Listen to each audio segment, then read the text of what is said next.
Mungkin banyak teman-teman silahkan mungkin ya ada tadi sudah ada suatu pembukaan dari mulai dari Prof. Prof. Adnan dan Desyati. Ini adalah ada suatu hal yang memang nantinya akan perlu penjelasan dari Pak Ersadi nantinya apakah nantinya salah satunya adalah tadi rangkap jabatan, sedangkan dokter pendidik klinis itu di mana? Mungkin sebelumnya ini tadi ada ya Pak mungkin dokter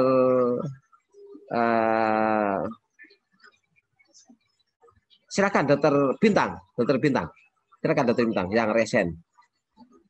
Silakan dokter Bulan. Ya. Terima kasih Pak Darwito atas kesempatannya. Selamat siang, Assalamualaikum warahmatullahi wabarakatuh. Saya Dr. Bintang dari Rumah Sakit Muwardi FKUNS. Jadi menarik sekali diskusi pada siang hari ini dan mudah-mudahan juga banyak manfaatnya. Saya ingin bertanya ke Pak Istiadi tadi ya. Jadi statement terakhir tadi itu sangat menggelitik. Jadi tadi Pak Istiadi katakan bahwa seorang dosen pendidik klinis adalah bukan dosen. Ya kan?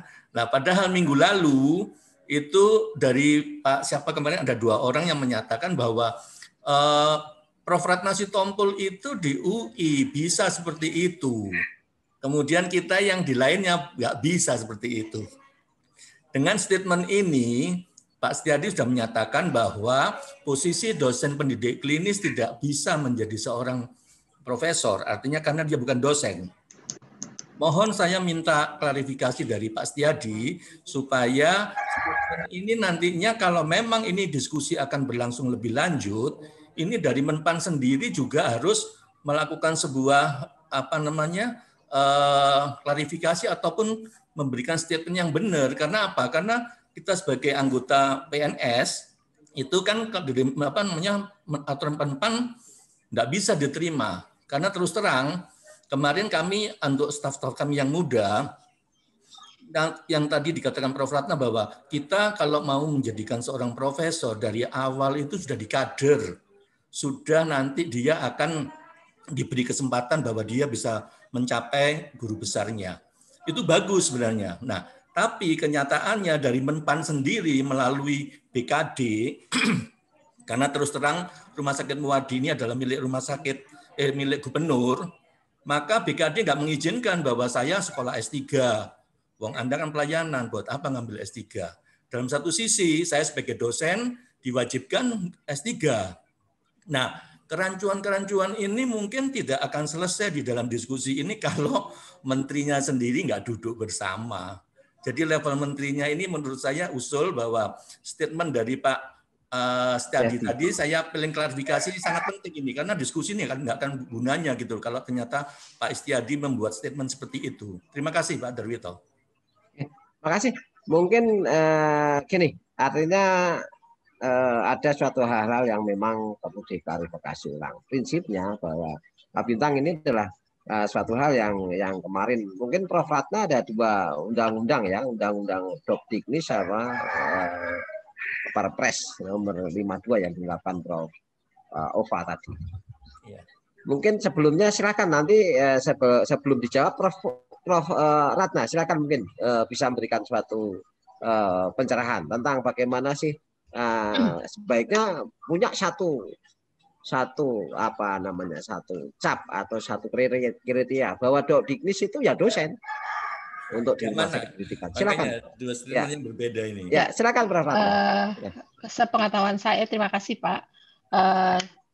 Terima kasih. Jadi gini, sepengetahuan saya, dokter pendidik klinik itu adalah sebuah jabatan fungsional yang diberikan kepada dokter agar dokter itu bisa mengajar. Karena pada beberapa waktu yang lalu di Kemendikbud ada suatu peraturan bahwa yang boleh memberikan pendidikan itu hanya dosen. Kalau nggak dosen nggak bisa. Padahal waktu itu di rumah sakit pendidikan yang dari Kemendikbud itu sangat terbatas. Oleh sebab itu dibuatlah jabatan fungsional. Ini kalau saya salah saya minta maaf ya, Pak Istiadi ya. Dokter itu sebagai pendidik klinis. Jadi dia boleh mendidik di klinik.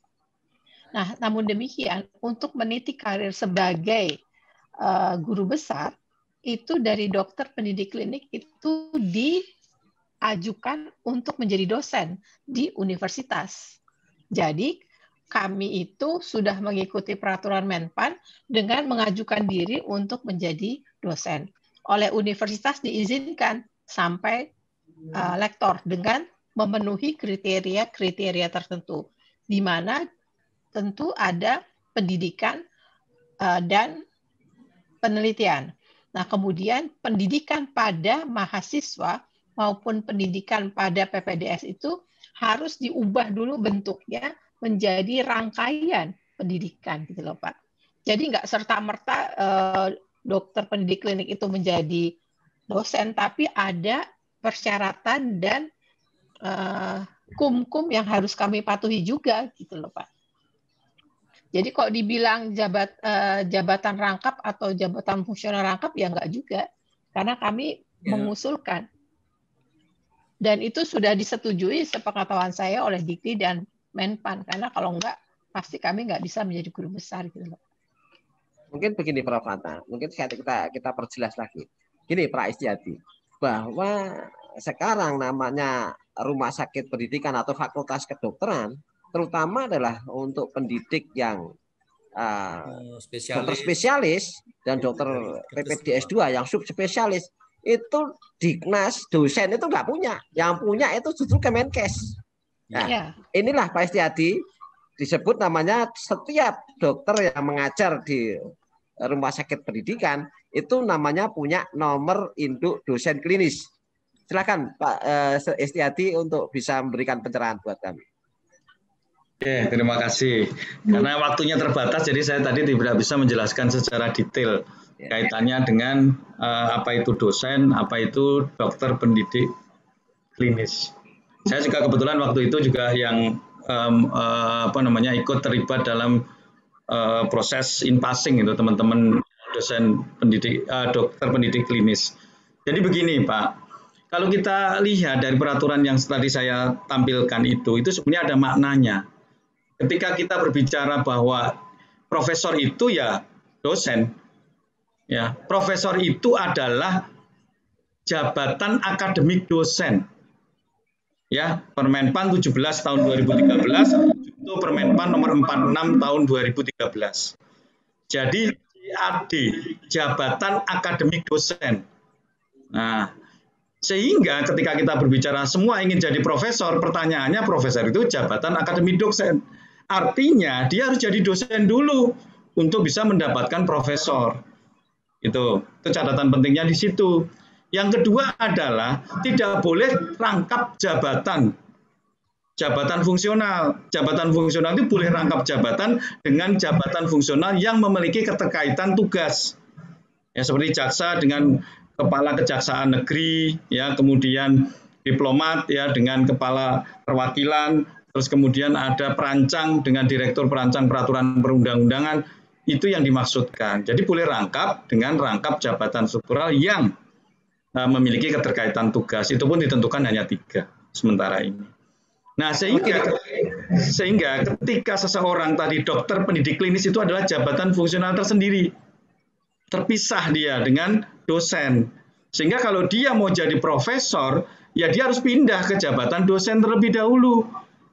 Meskipun tugasnya sama, tapi statusnya itu berbeda. Karena profesor adalah jenjang akademik dosen. Ya, bukan gelar begitu saja, bukan. Sehingga dia harus memenuhi kriteria tertentu untuk mendapatkan jenjang tersebut. Nah, memang ada 2. Dosen itu ya ada yang ASN, dalam hal ini ada yang PNS, ada yang non ASN.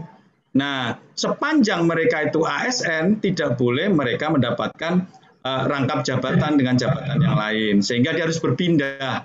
Sehingga kalau sekarang jabatannya adalah dokter pendidik klinis, untuk mendapatkan profesor, ya dia harus pindah statusnya menjadi dosen terlebih dahulu. Berbeda halnya dengan yang mereka non-ASN. Kalau non-ASN, mereka bisa saja kemudian menjadi dosen, kan ada yang NIDK dan NIDN, kan itu dimungkinkan untuk bisa mendapatkan jenjang itu.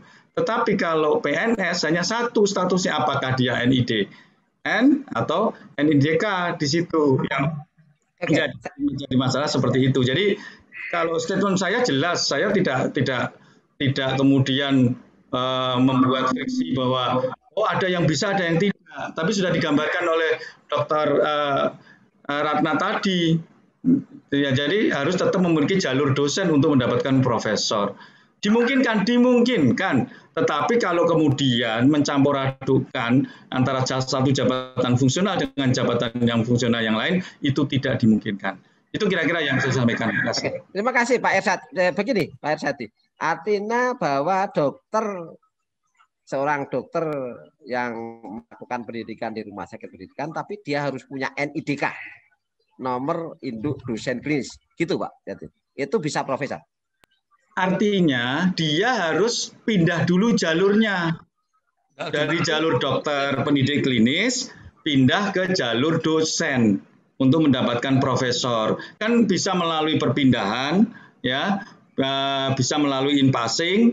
Ada beberapa hal yang bisa dilakukan di situ. Jadi jalurnya tracknya harus ke dosen dulu. Ya, jadi kita harus dipindah. Nomor induk dosennya itu gimana? Nomor induk dosen klinik. Otomatis kalau dia sudah berpindah jalur ke dosen, pasti NIDN, nggak mungkin NIDK. Itu kira-kira seperti itu. Makasih. Pak. Oke. Pak Istiadi. Silakan. Kok rasanya, Pak Istiadi, Prabowo di lapangan faktanya Pak Istiadi. Tadi Pak Darwito sudah mengatakan bahwa peraturan ini kan harusnya mengacu pada fakta, dari realita. Kalau Pak Tiadi mengatakan seperti itu tadi, padahal kita ini sudah nggak mungkin lagi pindah menjadi NIDN. Kita di stop tahun 2005, nggak salah itu, nggak bisa lagi pindah menjadi dosen ke NIP 13 itu nggak boleh. Diakomodir menjadi 14 hanya bisa mendapatkan NIDK. Nah, kalau Pak Istiadi mengatakan seperti itu, artinya bahwa para dokter-dokter yang mau ngajari EPDS itu angkat tangan semua gimana loh Pak ini Pak? Angkat tangan semua, mereka nggak mau ngajar buat apa? Wong NIDK nggak diakoni kok. Nah, ini bukan Pak, bukan begitu Pak. Saya dulu juga dosen Pak, sama dengan teman-teman yang lain. Ya, tapi dosen juga. Saya juga membawa ini kan jabatan fungsional dosen, begitu juga jabatan fungsional Dokdiknis. Ya, saya juga mengawal dari PP 11 2017 sampai Junto PP 17 2020, Pak. Yang penting itu adalah taat asas dan konsisten. Dan kami Menpan taat asas dan konsisten dengan itu. Tetapi ada bridging-bridging yang harus dilakukan. Yang tidak konsisten itu diperbaiki, bukan kemudian kita mengakomodasi sesuatu yang tidak konsisten. Itu yang penting di situ, Pak, kalau menurut saya. Ada jalannya, Pak, ada jalurnya. Kita dan sudah punya semua. Oke, terima kasih, Dr. Bintang. Nanti akan ada lanjutan lagi, ada suatu diskusi lagi yang akan kita jembatani, kita fasilitasi. Mungkin sekarang Dr. Sudadi. Dr. Sudadi silakan. Habis itu Dr. Nanan. Dr. Sudadi, silakan Dr. Sudadi. Nanti masih berlanjut Pak nantinya, Pak Bintang. Nanti akan berlanjut. Bagaimana silakan nantinya akan ada suatu solusi-solusi. Silakan. Assalamualaikum warahmatullahi wabarakatuh. Perkenalkan saya Sudadi, saya dokter pendidik klinis dari Rumah Sakit Sarjito FKKMK UGM. Dan saya menjabat sebagai sekretaris Perdopki, Perkumpulan Dokter Pendidik Klinis Indonesia Sarjito dan Sekjen Perdopki Indonesia. Nah, perjuangan kami sudah cukup lama sebelum Undang-Undang Dikdok itu dilahirkan. Tapi yang akan saya tanyakan mungkin sedikit sehubungan dengan kelanjutan Undang-Undang Dikdok. Dalam Undang-Undang Dikdok pasal 20 dan 21 itu dosen untuk pendidik dokter dapat berasal dari perguruan tinggi, rumah sakit pendidikan, dan wahana pendidikan. Kemudian yang kedua, dosen dari rumah sakit pendidikan akan diangkat oleh menteri yang membidangi bidang kesehatan atau atas persetujuan menteri yang membidangi bidang pendidikan. Nah, Undang-Undang Dikdok sudah diikuti oleh PP 52 tahun 2017, diantaranya dari yang menyangkut dosen dari rumah sakit pendidikan, pasal 27 sampai 36, yang isinya dari proses pengangkatan, jabatan fungsional, di sini dari asisten ahli sampai ke guru besar, ya, bahkan sampai passing. Nah, Di pasal tersebut tersirat bahwa dokter pendidik klinis merupakan salah satu kriteria dosen yang berasal dari rumah sakit pendidikan. Nah, untuk pelaksanaan PP tersebut diperlukan peraturan menteri yang membidangi bidang aparatur negara dan menteri yang membidangi bidang kesehatan dan menteri lain yang mungkin bidang pendidikan. Nah, dalam PP tersebut peraturan menteri semestinya sudah terbit 1 tahun setelah PP. Jadi mestinya kalau 2017 ya 2018. Tapi sampai sekarang 2021 itu belum ada.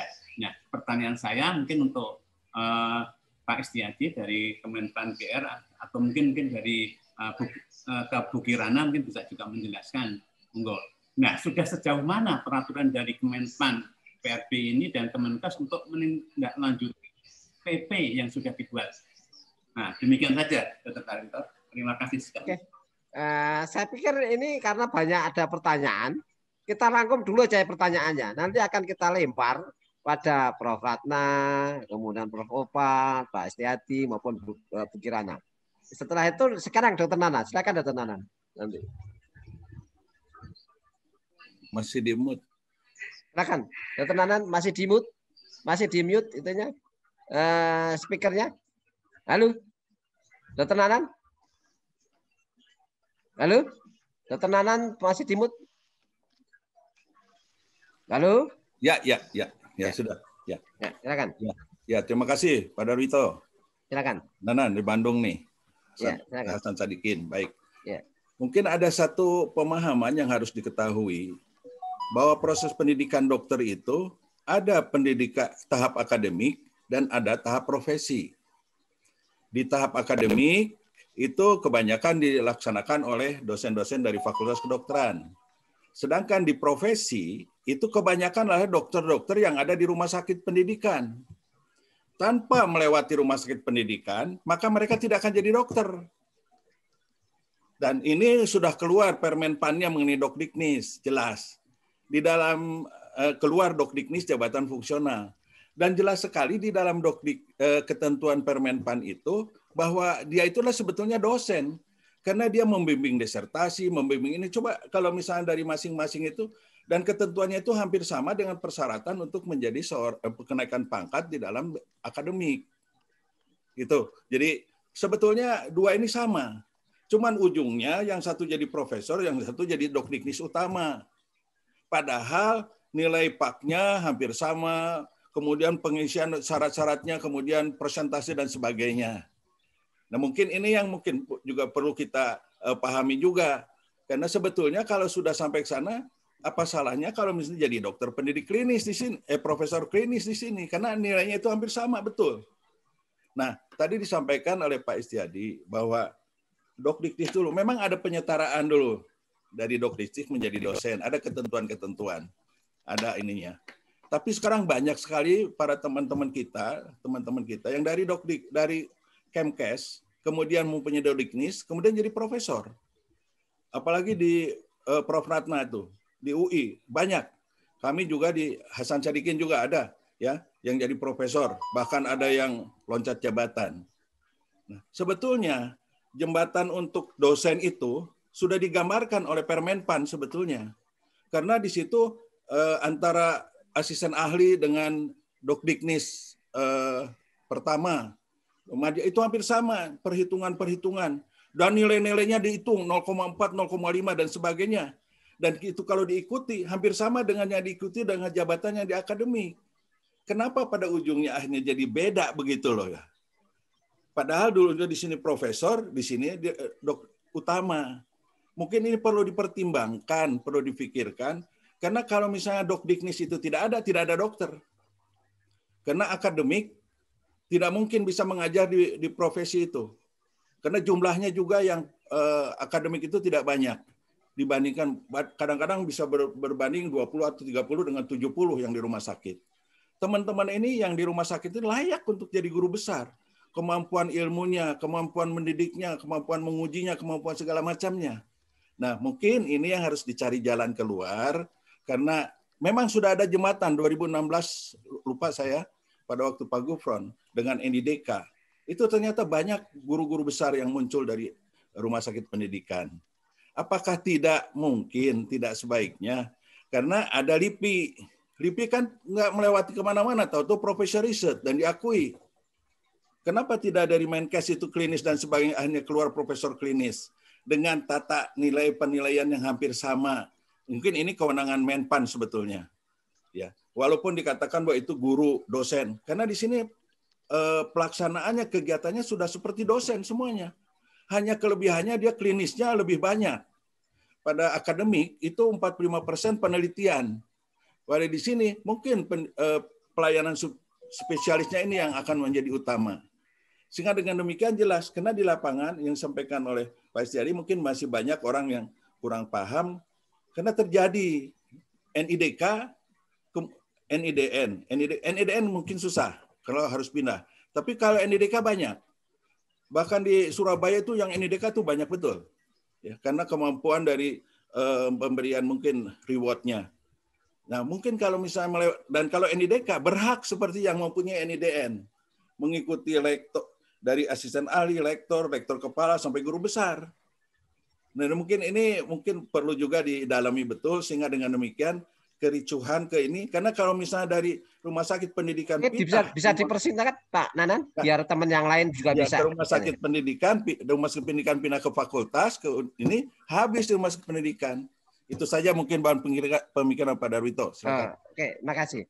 Mungkin yang raise hand berikutnya Dr. Muhammad Heru. Ya, silakan Dr. Heru. Terima kasih Kakanda Koko Prabu, Dr. Darwito. Waduh.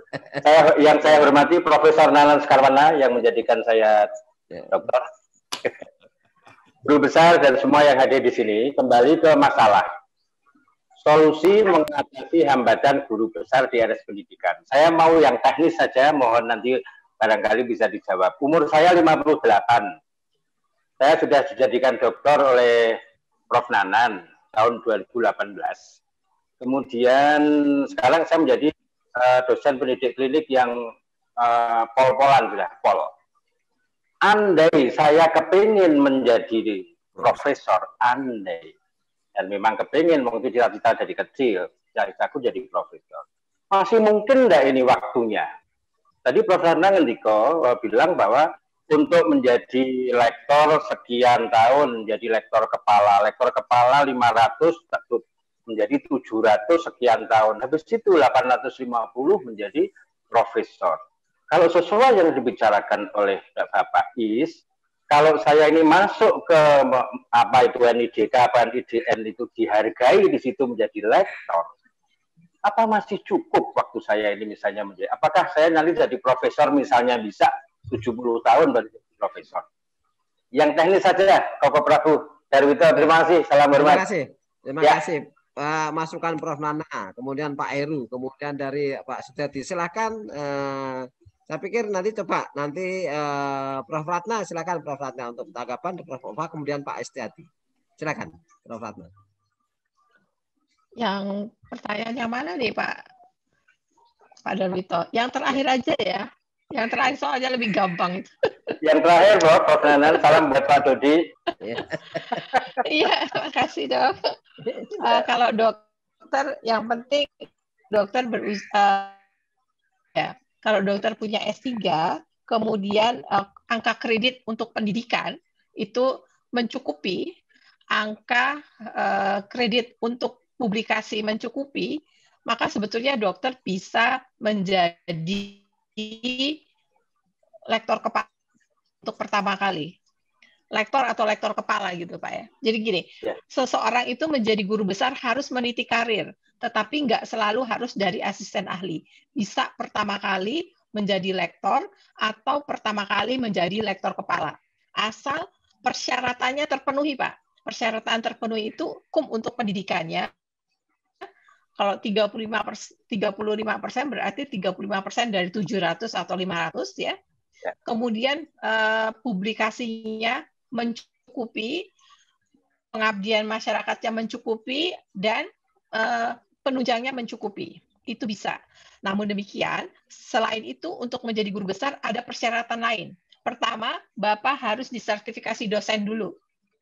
Jadi memang harus impasing berubah, bukan pindah kementerian ya. tapi dari dokter pendidik klinik jadi dosen. Itu harus sertifikasi dosen. Setelah sertifikasi dosen, baru bisa mendapatkan NIDK. Setelah mendapatkan NIDK, baru bisa menjadi lektor kepala, kumnya mencukupi, bisa menjadi guru besar. Sampai atau tidak dengan umur 58 tergantung pada kecepatan Bapak menghasilkan kum. Karena untuk dari lektor menjadi lektor kepala itu minimal 2 tahun.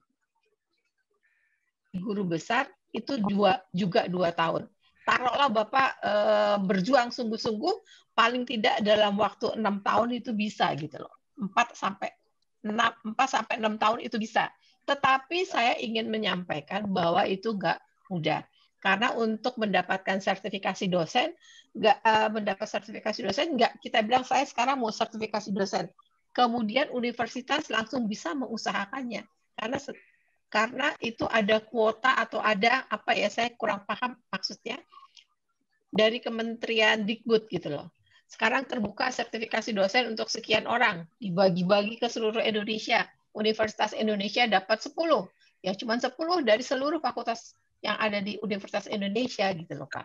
Jadi kalau ditanya bisa, bisa. Tetapi memang harus ada jalan yang harus Bapak tempuh. Nah untuk menempuh jalan itu, Fakultas Kedokteran dengan universitas mesti satu pendapat bahwa teman-teman dari Kementerian Kesehatan bisa menjadi dosen. Dan dari Kementerian Kesehatan juga mengizinkan agar staf rumah sakit pendidikannya menjadi dosen. Kemudian yang keempat, Bapak tetap harus ada di rumah sakit dan mendidik. Karena kalau nggak mendidik dan nggak di rumah sakit mendidiknya, itu namanya bukan dosen klinik. Gitu loh, Pak. Jadi bisa, Pak. Oke. Terima kasih. Mungkin Prof. Pak. Silakan Prof. Pak. Terima kasih. Silakan Prof. Pak. Ya, terima kasih ini di unmute. Pertanyaannya ramai sekali ini Pak Darwito. Jadi kelihatannya ada salah apa ya, memahamkan tentang dosen. Memang dosen itu merupakan seperti tadi Dokter Bintang ya. Dosen itu adalah kayak semacam ya guru tapi di perguruan tinggi gitu ya. Jadi guru di level pendidikan tinggi sehingga disebut dosen. Itu kan yang pada saat Prof. Gufron menjadi Dirjen SDM tadi Pak Heru tadi mengatakan memang diberi sebutan nama. Apakah itu berasal dari Kemdikbud, Kemkes ya, atau mungkin non PNS seperti Pak Istiadi tadi bilang. Jadi semua yang mempunyai tugas mendidik dan dia mengikuti jalur tadi yang disampaikan oleh Prof. Ratna itu disebutnya sebagai dosen. Jadi bukan berarti berpindah ya dari Dokdiknis terus kemudian dosen, tapi memang harus mengikuti tata cara seperti itu. Jadi saya menambahkan saja apa yang disampaikan oleh Prof. Ratna. Jadi saya kira yang penting itu harus ada kalau di level perguruan tinggi ini harus ada memang kerjasama. Mulai dari level kepala departemen, kemudian di level fakultas dan universitas. Karena universitas juga harus dipahamkan bahwa pendidikan dokter tidak mungkin terjadi tanpa adanya rumah sakit pendidikan seperti Prof. Nanan tadi katakan. Sehingga universitas juga perlu memahami tentang ini dan memfasilitasi tentang pengembangan karir tersebut ya. Jadi hanya memang tadi yang disampaikan bahwa untuk sampai kepada jenjang guru besar ya, itu perlu ada kayak semacam strategi-strategi. Jadi Pak Heru itu sangat memungkinkan sekali untuk masuk ke guru besar. Kalau itu memang dibuat rencana yang jelas dengan timeline yang jelas. Tentunya itu perlu usaha ya, perlu usaha misalnya perlu publikasi sekian, perlu ini sekian, itu tinggal dipenuhi. Dan saya kira dengan begitu tentunya teman-teman di rumah sakit pendidikan itu akan dapat mencapai atau meraih jabatan fungsional akademik tertinggi. Dan sekarang tinggal pertanyaannya di Pak Darwito, kalau sudah seperti itu mestinya kan, karena mereka kan harus kembalinya adalah ke institusi induk. reward apa sih yang diperoleh apabila teman-teman di klinik itu sampai pada jabatan tersebut? Kan tentunya harus ada. Karena dengan mereka mendapatkan jabatan tertinggi tersebut, mereka kan mempunyai, tadi yang disebutkan juga oleh Pak Istiadi, mempunyai tupoksi yang berbeda dengan yang tidak mempunyai jabatan tertinggi. Dia harus mengembangkan keilmuan kah, atau harus meng-create apa-apa, yang tentunya ini yang perlu definisikan oleh bersama-sama antara Kementerian Kesehatan ya sebagai kementerian asal dengan Menpan. Tentunya begitu ya Pak Darwito. Jadi artinya kalau kami dari universitas, kita melihatnya itu suatu hal yang sangat mungkin sekali dan sangat positif untuk produktivitas pendidikan, penelitian, dan inovasi. Itu Pak Darwito, terima kasih. Memang pada prinsipnya itu kan kita mengandalkan seperti ini, adalah rumah sakit itu butuh profesor, butuh para guru besar agar rumah sakit itu menjadi rankingnya menjadi naik. Kita menginginkan supaya rumah sakit kita itu seperti misalnya di MD Anderson atau Mayo Clinic atau mungkin Oxford University dan yang lain-lain. Silakan mungkin Pak Istiadi. Ini mungkin silakan waktunya mungkin kita tambah sekitar 5 menit lagi. Silakan Pak Istiadi untuk bisa menjelaskan agar kita bisa kalau memang masih memungkinkan akan kita mungkin ada suatu sesi yang lain. Silakan Pak Istiadi. Oke, jadi intinya tolong dibedakan pemahaman kita antara jabatan fungsional dengan yang bukan jabatan, dengan profesi. Itu tolong dibedakan di situ. Ya, profesi boleh sama, tapi jabatannya bisa beda. Nah, ketika kita berbicara jabatan dosen, ya bisa saja profesinya, bisa saja dia berasal dari dokter. Bisa saja atau dari yang lain. Tetapi kalau jabatan fungsional sudah ada ketentuannya sendiri. Ya, jadi ada namanya jabatan fungsional dosen. Diatur dengan Permenpan, diatur dengan undang-undang, diatur dengan yang lain. Begitu juga ada dokter pendidik klinis. Ya, itu dia merupakan jabatan fungsional yang berbeda dengan jabatan fungsional dosen. Tadi sudah dijelaskan juga tadi kaitannya dengan karirnya juga berbeda, sama-sama puncak. Yang satu profesor, yang satu utama. Ya, dokter pendidikan utama. Lalu bedanya di mana, Pak? Uang yang dikerjakan sama kok, Pak. Kalau yang dikerjakan sama, ya jadikan saja satu jabatan fungsional. Namanya saja dosen. Cuma dosen yang mengakomodasi ya tugas-tugas yang ada dilaksanakan oleh dokter pendidik klinis. Masukkan ke situ, sehingga saatnya cukup satu jabatan saja. Lalu jabatannya saja berbeda, ujungnya juga berbeda. Nah, sedangkan menurut ketentuan aturannya, profesor itu adalah jabatan akademik dosen.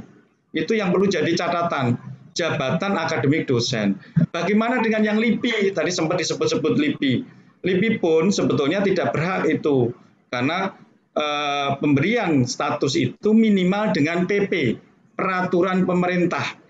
Itu minimal. Kalau dengan undang-undang itu dimungkinkan. Maka kemarin juga ada Widya Iswara ingin mengusulkan jadi profesor juga. Saya ngajar juga, Pak. Saya penelitian juga, Pak. Jalurnya berbeda. Ya kalau memang itu, ya nanti diperkuat dengan PP atau dengan undang-undang. Tetapi dimungkinkan untuk pindah jalur. Dengan perpindahan atau dengan cara yang lain itu dimungkinkan. Sehingga puncaknya nanti di dosen, bukan puncaknya di dokter pendidik klinis. Dibuatkan bridging di situ. Di dalam Permenpannya juga sudah diberikan bridgingnya untuk berpindah. Apakah berpindah selalu lektor? Tidak. Perpindahan itu akan dihitung.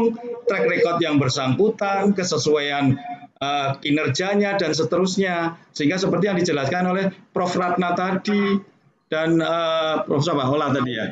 Itu begitu. Jadi bukan berarti kemudian kita menghalangi teman-teman dokter yang sudah doktor, yang sudah memiliki kualifikasi setara dengan profesor itu untuk jadi profesor. Boleh, tetapi ada jalurnya. Jadi kalau memang yang ditempuh profesinya itu adalah dokter pendidik klinis, ya sampai kapanpun dia akan jadi profesor karena puncaknya adalah ahli utama. Dan Menpan dalam hal ini kan karena ketika kaitannya dengan pengaturan itu kan instansi pembinanya adalah instansi pembina bukan Menpan di sini. Instansi pembinanya adalah kalau dokter pendidik klinis itu Kementerian Kesehatan, kalau dosen itu adalah Kementerian Pendidikan dan Kebudayaan.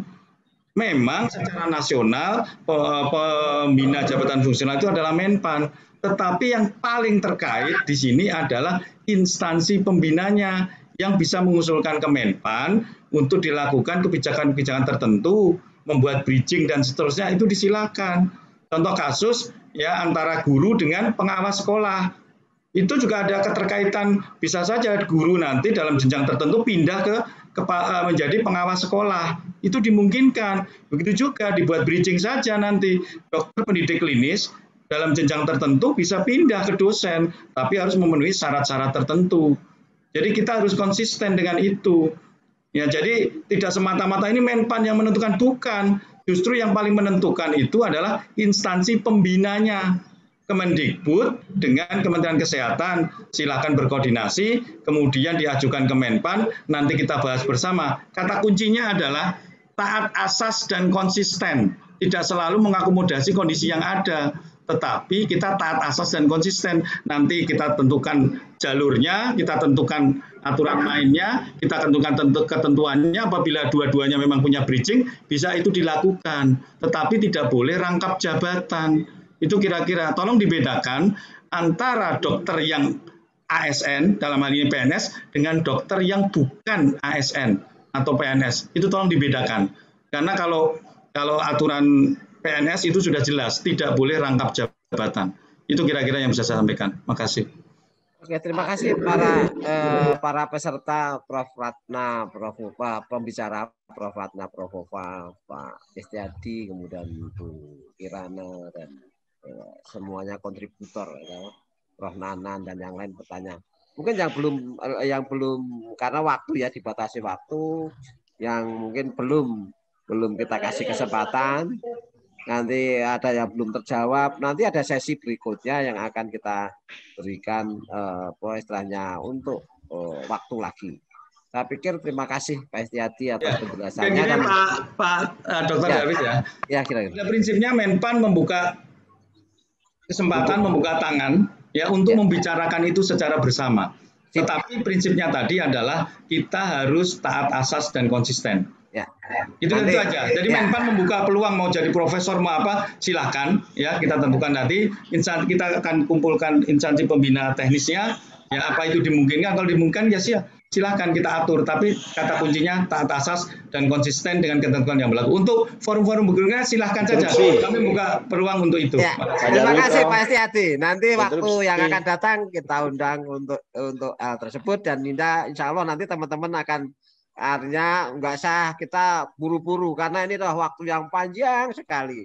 Kita mau mencoba untuk bukan diri kita, tapi mungkin generasi-generasi yang akan datang. Mungkin terima kasih sebelumnya. Silakan gimana? Silakan. Pak Darwito, kelihatannya memang ini seru sekali ya. Tetapi saya melihat bahwa sebetulnya Menpan dan Kemenkes maupun Kemendikbud itu sudah membuatkan jalan sedemikian rupa sehingga teman-teman dari Kementerian Kesehatan, dari Rumah Sakit Pendidikan itu bisa menjadi guru besar. Ada jalannya. Dan jalannya ini bukan jalan belukar. Jalan yang sudah disepakati antara beberapa kementerian. Daripada kita menciptakan jalan-jalan baru yang nggak jelas, alangkah baiknya kita mempelajari teman-teman yang sudah bisa melalui jalan itu, apa sajakah yang harus dipenuhi.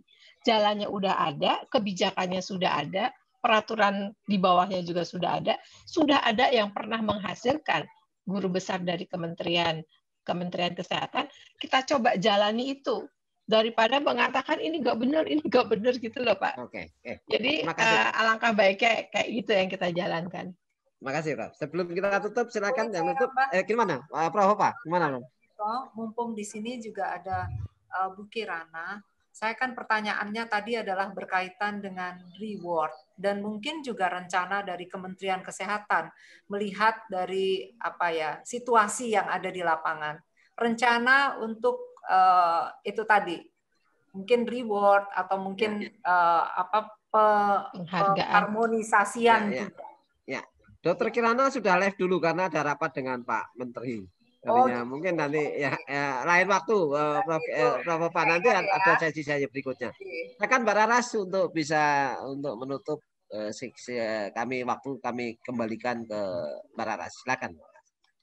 Baik Bapak Ibu, tibalah kita di penghujung acara. Sesi webinar berikutnya akan diadakan pada hari Rabu tanggal 10 Maret 2021 pukul 13 hingga 14.40 waktu Indonesia Barat dengan judul Insentif Residen di Rumah Sakit Pendidikan, Dilema Antara Residen sebagai Tenaga Kerja dan Beban Anggaran Rumah Sakit Pendidikan.